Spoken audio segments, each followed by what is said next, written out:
ಇಲ್ಲಿ ನನಗೆ RTO ರಾಜ್ಕುಮಾರ್ ಅಂತ ಅವರು ಇನ್ಚಾರ್ಜ್ ಅವರು ಬಂದು ಡ್ಯೂಟಿ ರಿಪೋರ್ಟ್ ಮಾಡಿದ ದಿವಸದಿಂದನೂ ನನಗೆ ತುಂಬ ಲೈಂಗಿಕವಾಗಿ ಕಿರುಕುಳ ಕೊಡ್ತಾನೆ ಇದ್ದಾರೆ.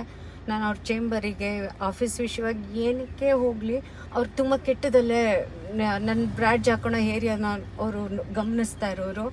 ನನಗದು ಭಾಳ ಹಿಂಸೆ ಅನಿಸೋದು. ಆಮೇಲೆ ಯಾವಾಗ ಒಬ್ಬ ಸಿಕ್ಕಿದಾಗ ನನ್ನ ಜೊತೆ ಅಡ್ಜಸ್ಟ್ ಮಾಡ್ಕೊ, ನಾನು ನಿನಗೆ ಕೇಳಿದ ಡ್ಯೂಟಿ ನಾನು ಕೊಡ್ತೇನೆ, ನಿನ್ಗೆ ಅನುಕೂಲ ಮಾಡಿಕೊಡ್ತೀನಿ ಅಂತ ಹೇಳೋರು. ನಾನು ಬಂದು ನನ್ನ ಹಸ್ಬೆಂಡ್ ಅವ್ರ ಹತ್ರ ಹೇಳ್ಕೊತಾ ಇದ್ದೆ, ಅಳ್ತಾ ಇದ್ದೆ, ನನಗೆ ಆಗಲ್ಲ, ನಾನು ಡ್ಯೂಟಿ ಬಿಡ್ತೀನಿ ಅಂತಲೂ ಹೇಳ್ತಾ ಇದ್ದೆ. ಚೇಂಬರ್ಗೆ ಹೋದಾಗೆಲ್ಲ ಜಾಕೆಟ್ ಹಾಕ್ಕೊಂಡು ಹೋಗು, ಆವಾಗ ಸರಿ ಹೋಗುತ್ತೆ ಅಂತ ಹೇಳೋರು. ಆದರೆ ಇವತ್ತು ತೀರಾ ಅತಿಯಾಗಿ ಅವರು ನನಗೆ ಅವ್ರ ಚೇಂಬರಲ್ಲೇ ಜಾಕೆಟ್ ಯಾಕೆ ಹಾಕೊಂಡಿರೋದು, ಬಿಚ್ಚಲೇಬೇಕು ಅಂತ ನನಗೆ ತುಂಬ ಗದ್ರದಲ್ಲಿ ಹೇಳಿದ್ರು.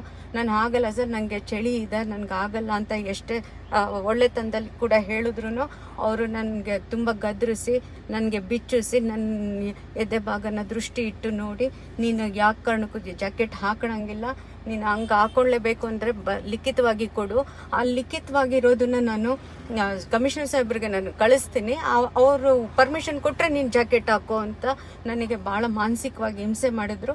ಅವ್ರ ಚೇಂಬರಲ್ಲಿ ನಾನು ಒಂದು ಹೆಣ್ಮಗು ಆಗಿ ನನ್ನ ಮೈ ಮೇಲಿರೋ ಆ ಬಟ್ಟೆನ ಅವರು ನನಗೆ ಅವ್ರ ಚೇಂಬರಲ್ಲಿ ಬಿಚ್ಚಿಸಿದ್ದು ನಂಗೆ ಭಾಳ ಮನಸ್ಸಿಗೆ ನೋವಾಯಿತು, ನಂಗೆ ಅವಮಾನ ಆಗಿದೆ.